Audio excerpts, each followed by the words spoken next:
people often ask me, you know, how do you choose glasses for people?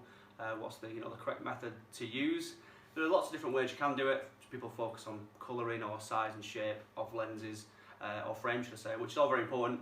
I like to use a little technique that we call the best fit method, which is an acronym. B stands for bridge or bridge fit, which can be this part of the spectacles. You can either have a moulded bridge like this one, or you can get nose pads on arms.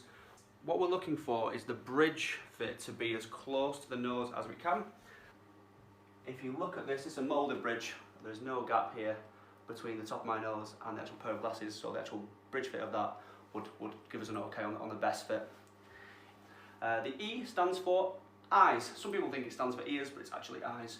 And what we mean by that is we want your eyes to be as central in the glasses as possible, or the lens as possible.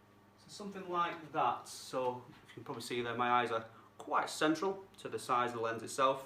The reason we try and do that is for centration. It becomes part of the dispensing process that we're doing to talk about lens options, whether you need glasses for long distance or reading. Some people do have a higher prescription than others.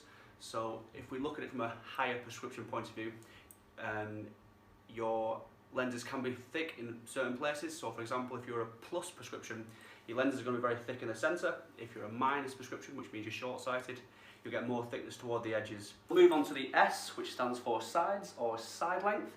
So when we're choosing glasses, that refers to this part. It's the sort of screw point here, to the point where the glasses go over the ear. So in a perfect world, check how mine are fitted, you want a nice straight side just to reach the top of the ear here, and then just curve at a nice maybe 30-35 degree angle just around the ear to get the correct fit, so the glasses aren't slipping forward, because that's very annoying. The T stands for temple width, so it is basically just the width of the frame. Very similar to the way we look at the length of the side. We don't want the frame to be too narrow here, because obviously if it's too narrow, the frame, or the side shall we say, will cause tram lines against the side of the head. So when you take your glasses off, you'll have indentations here. And likewise, we don't want the frame to be too wide. I don't think I'll be able to find a frame here that's too big for me because I've got a massive head. But you'll get unnecessary gaps where you can sort of get the fingers through, which again just causes discomfort and will cause your glasses to slip forward, which if you wear them every day is not ideal. So there you go, that's the best fit rule. That's what we try to go through whenever we're selecting frames for our patients.